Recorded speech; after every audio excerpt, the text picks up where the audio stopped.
उमर चीमा साहब, सबसे पहले आपसे आगाज करेंगे गुफ्तगू का। फौरन नाफिज होने के बाद आपको क्या लगता है मुमकिना तौर पर कानूनी और आईनी चैलेंजेस क्या हो सकते हैं? देखें, बेसिकली तो ये एक मुहावरे का आगाज है, यानी कि उसका आप समझें कि उसकी एक अमली मुजाहरा होगा कि सुप्रीम कोर्ट ने एक ऑर्डर किया है और पार्लियामेंट उसको अनडू करने की कोशिश कर रही है।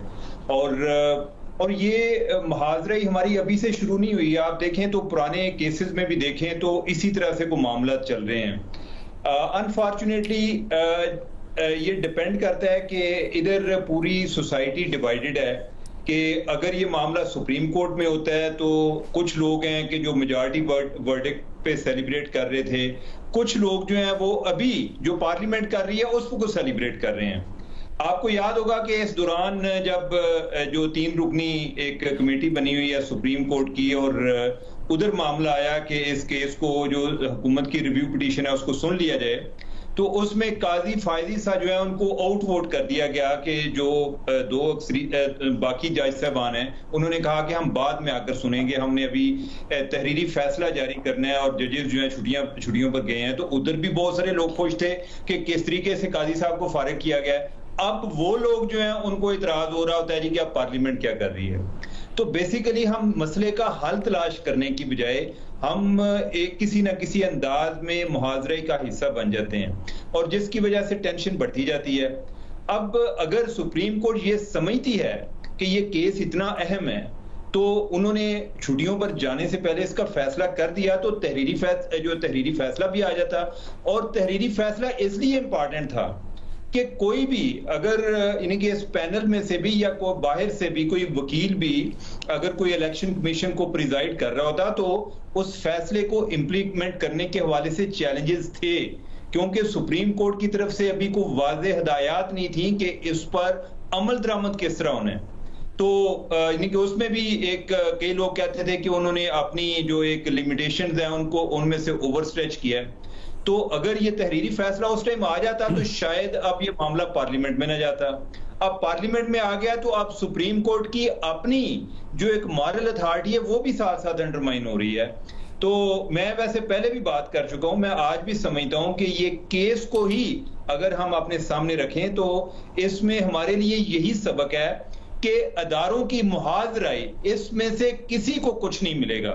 इसमें जो ईगोज हैं वो आपकी हाई होती जाती हैं, ये अनाओं की जंग में बदल दी जाती है, ये कानून से ज्यादा आइन से ज्यादा ये अना की जंग बनती जा रही है। और जब तक इसका बेहतर तरीका है कि डायलॉग करना, इसमें जो लोग भी पार्टी बनेंगे वो इस मुल्क के साथ मुखलिस नहीं है। जो लोग मसले का हल तलाश करना चाहते हैं उन्हें चाहिए कि वो हीरो बनने की कोशिश ना करें, और हल तलाश कर लेंगे तो वो फ्यूचर में तारीख उनको हीरो तस्वर करेगी।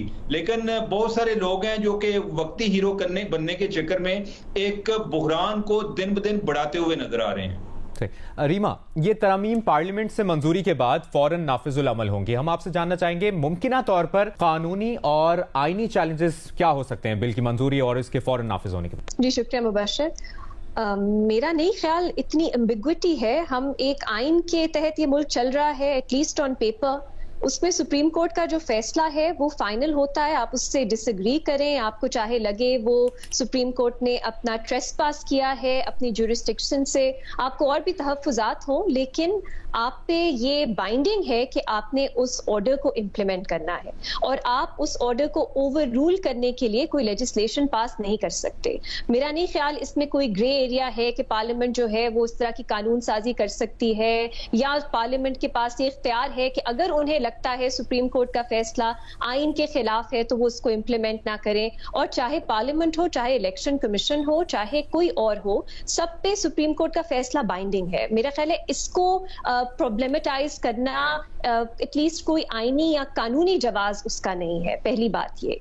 दूसरी बात, मेरा ख्याल है हुकूमत ने सुप्रीम कोर्ट का फैसला समझा ही नहीं है, क्योंकि उन्होंने जो इस वक्त तरमीम करने की वो कोशिश कर रहे हैं वो सुप्रीम कोर्ट के फैसले पे मेरी नजर में अप्लाई ही नहीं करेगी। मैं ये क्यों कह रही हूँ, क्योंकि अगर आप सुप्रीम कोर्ट का मेजॉरिटी फैसला पढ़ें, उन्होंने ये नहीं कहा कि इंडिपेंडेंट्स जो हैं अगर वो कोई और पार्टी इलेक्ट होने के बाद ज्वाइन करते हैं तो वो चेंज कर सकेंगे, या उन्होंने ये नहीं कहा कि आप जब आपका दिल चाहे आप अपनी रिजर्व सीट्स की जो लिस्ट हैं हैं वो सबमिट कर सकते हैं। सुप्रीम कोर्ट माजी में गई है, उन्होंने कहा है इलेक्शन जिस तरह कंडक्ट किए गए, जिस तरह करवाए गए, वो आइन के खिलाफ था। उसमें कोई ऐसे पिक्यूलियर सर्कमस्टांसेस थे जिसकी वजह से बहुत से ऐसे लोग जो आज आजाद, जिनको डिक्लेयर इलेक्शन कमीशन ने किया, वो अगर अब कह देते हैं कि उन्होंने इलेक्शन किसी और पार्टी की टिकट पे लड़ा, तो उनको तसव्वुर किया जाएगा कि उन्होंने इलेक्शन उसी पार्टी की टिकट पे लड़ा। सुप्रीम कोर्ट ये नहीं कह रही कि वो आज बता सकते हैं कि वो किस पार्टी का हिस्सा है। वो कहते हैं अगर वो आज ये बताते हैं तो पहले से ही तसव्वुर किया जाएगा कि उन्होंने उस पार्टी के टिकट पे इलेक्शन लड़ा और वो उसी पार्टी के रिप्रेजेंटेटिव जो है वो तसव्वुर किए जाएंगे। अगर आप इस तरह इस फैसले की तशरीह करते हैं तो जो हुकूमत का एतराज है कि आइन में तो 3 दिन लिखा है, अब सुप्रीम कोर्ट ने 15 दिन कैसे दे दिए, अब ये जो अमेंडमेंट कर रहे हैं कि आप कोई पार्टी चेंज नहीं कर सकते, आपने डिक्लेरेशन देना है, ये सब अप्लाई ही नहीं करता, क्योंकि सुप्रीम कोर्ट इन जो लीगल जो प्रोविजंस हैं उनकी तशरीह सुप्रीम कोर्ट ने कोई मुख्तलिफ तरह से नहीं की। उन्होंने उस वक्त के सर्कमस्टांसेस की तशरीह की है और उन्होंने एक रिलीफ दी है। ये भी मेरा सवाल है, जो लोग कहते हैं सुप्रीम कोर्ट ने आइन रीराइट कर लिया, उन्होंने किस प्रोविजन को रीराइट किया? सुप्रीम कोर्ट ने एक अपनी तरफ से रिलीफ दी है, जो आप कह सकते हैं, इस पे सवाल उठ सकता है कि क्या सुप्रीम कोर्ट को रिलीफ दे सकती थी या नहीं दे सकती थी, लेकिन इसमें आइन की किसी प्रोविजन की रीराइटिंग का सवाल नहीं पैदा होता, ना ही मेरा ख्याल है इलेक्शन एक्ट की किसी प्रोविजन की रीराइटिंग का सवाल खड़ा होता है। सो प्रॉब्लम यह है कि ना पार्लियामेंट इस तरह की कोई कानून साजी कर सकती है कि वो सुप्रीम कोर्ट का फैसला ओवरराइड करे, ये साफ है। दूसरा, अगर आप ये पास भी कर लेंगे, ये सुप्रीम कोर्ट के फैसले पे इफेक्ट नहीं करेगा, क्योंकि आप जब डिटेल रीजनिंग आएगी आप देख लेंगे कि जो उन्होंने चीज दुरुस्त करने की कोशिश की है, सुप्रीम कोर्ट ने उसकी बेसिस पे फैसला ही नहीं किया। तीसरी बात यह है, और ये अहम है, कि उन्होंने रेट्रोस्पेक्टिव इफेक्ट से ये की है, अमेंडमेंट करने की कोशिश कर रहे हैं। रेट्रोस्पेक्टिव एप्लीकेशन पे भी सवाल उठते हैं कि क्या इस तरह की जब अगर आप कानून साजी करते हैं, क्या उसका रेट्रोस्पेक्टिव इफेक्ट हो भी सकता है कि नहीं। और आखिरी बात, शायद हुकूमत जो है इससे टाइम हासिल कर सके, शायद वो एक मजीद कंट्रोवर्सी क्रिएट कर सके कि हमने तो कानून साजी कर ली, अब सुप्रीम कोर्ट का ऑर्डर कानून के खिलाफ है। तो अगर वो इसको मजीद हॉस्टिलिटीज को और जो इदारों के बीच में चल रही है टसल, उसको मजीद बढ़ाना चाहते हैं, तो ये मतलब वो कर सकते हैं, लेकिन कानूनी और आईनी तौर पे उनको फायदा नहीं होगा। लेकिन हम देख रहे हैं इस मुल्क में आइन के तहत या कानून के तहत तो बहुत कुछ है जो नहीं हो रहा, तो शायद वो इसी की एक मजीद तसलसल है उसी चीज का कि आपने आइन को कुछ नहीं समझना, आपने कानून को कुछ नहीं समझना, और जो कह रहे हैं कि हम पार्लियामेंट की जो सुप्रीमेसी है उसके लिए ऐसी कानून साजी कर रहे हैं। अनफॉर्चुनेटली ऐसा बिल्कुल तासुर मुझे तो नहीं मिल रहा। ऐसा लग रहा है कि आप पार्लियामेंट को बहुत अपने इंस्ट्रूमेंटल तरह से उसको इस्तेमाल कर रहे हैं अपने पॉलिटिकल एक बैटल के लिए।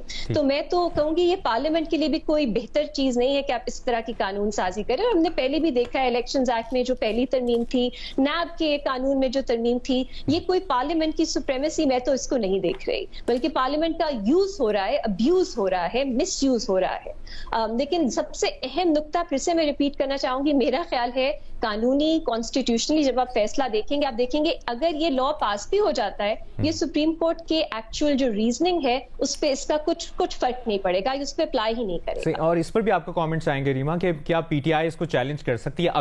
अगर चैलेंज कर सकती है तो क्या ये एक्ट वापस होगा, तरमीम वापस होगी? पास होने से पहले तो मेरा नहीं ख्याल वो उनको चैलेंज करना चाहिए, लेकिन हमने देखा है कि सेंट पास होने के बाद वो कर सकते हैं चैलेंज। लेकिन अगेन अगर इसको हम एक कॉन्स्टिट्यूशनल तरीका अगर हमारे इदारे अपना रहे होते, तो वो इस कानून को एक्सक्यूज बना के नहीं कह सकते थे कि हम सुप्रीम कोर्ट के ऑर्डर को इम्प्लीमेंट नहीं करेंगे। लेकिन क्योंकि ऐसा नहीं चल रहा, वो कर सकते हैं, और देखते हैं सुप्रीम कोर्ट ने इवेंचुअली डिसाइड करना है कि ये क्या उनके ऑर्डर पे अप्लाई करता है, उस पे क्या उस पे इफेक्ट होगा उसका, और ये कॉन्स्टिट्यूशनल भी है इस तरह की तरमीम या नहीं।